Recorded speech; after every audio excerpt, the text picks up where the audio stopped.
এই ভুসি এইভাবে মিক্সিং করতেছে, এটা একটা কালার, ওই যে লাল টকটকে কালার, ওই যে ভুসি স্টোন।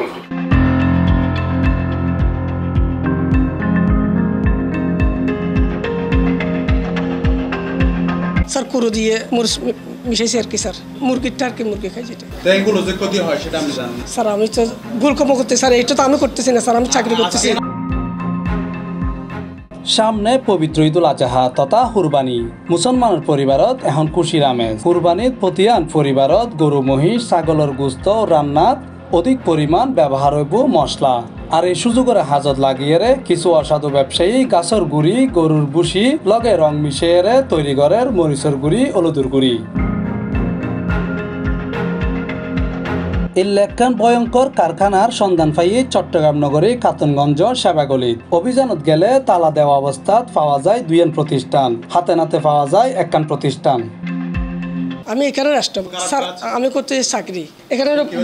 এই তো এরকম মরিচ বস্তা দিলে 2-5 কেজি 10 কেজি এরকম নিয়ে স্যার। এটা তো আমরা দিই না, এটা তো পার্টিরা বলে যে এরকম দেয় স্যার।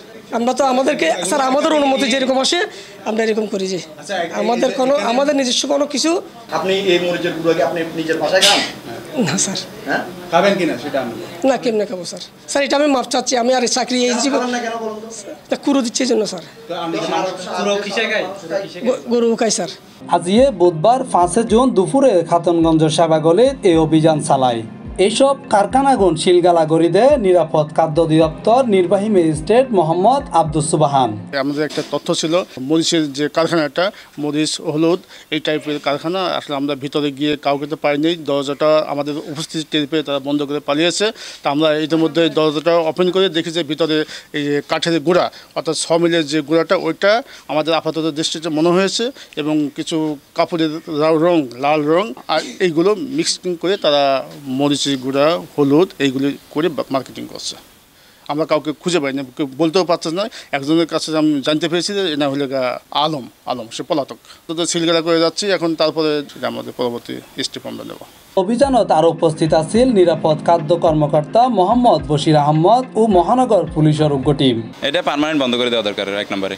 আসলে খুব খারাপ, যারা জিওল জরিমানা হওয়া পড়েছে, যারা এগুলো এই বিষাক্ত জিনিসগুলো কেমিক্যাল দিয়ে তৈরি করা হচ্ছে তাদেরকে দণ্ডনীয় অপরাধে এবং দণ্ডনীয় অপরাধ দেওয়া কর্তব্য সরকারের। এলে অস্বাস্থ্যকর কেমিক্যাল হাইলে মানব দেহ ক্ষতি হতে পারে ক্যান্সারের মতো ভয়াবহ রোগ। ভেজাল মুক্ত হানা হাইতে গেলে নিজে উৎপাদন করে তৈরি গরম ফুরিব, এছাড়া হনো বিকল্প নাই। তা নইলে হায়াত থাকতে মরিজম ফুরিব, অল্প বয়সে পৃথিবী সারাম ফুরিব। এখন এই বিষয়টা লেগে মানুষকে অনেকটা সচেতন হতে হবে। আমরা কোন প্রোডাক্ট খাচ্ছি, কোত্থেকে আসছে, এই জিনিসগুলো না দেখে আসলে খাওয়াটা, আমিও তো হিমশিম খেয়ে যাচ্ছি, কারণ এগুলো আমরা তো অহরহ খাই। খেয়ে আজকে আমার বাস্তব যে অবস্থা দেখতে পাচ্ছি, আসলে মনে হচ্ছে এতদিন যা খেয়েছি সব ভেজাল খেয়েছি। এই ভেজাল থেকে আমাদের উত্তরণের উপায় যে আপনাদের সবাইকে এগিয়ে আসতে হবে, জিনিসটা বেশি বেশি প্রচার করেন। আমরা নিরাপদ খাদ্য কর্তৃপক্ষ যথাসাধ্য চেষ্টা চালিয়ে যাচ্ছি যাতে ভবিষ্যতে এরকম কর্মকাণ্ড না তারা চালাতে পারে। Mohammad Nizamuddin Tipu, C+ TV, Chittagong.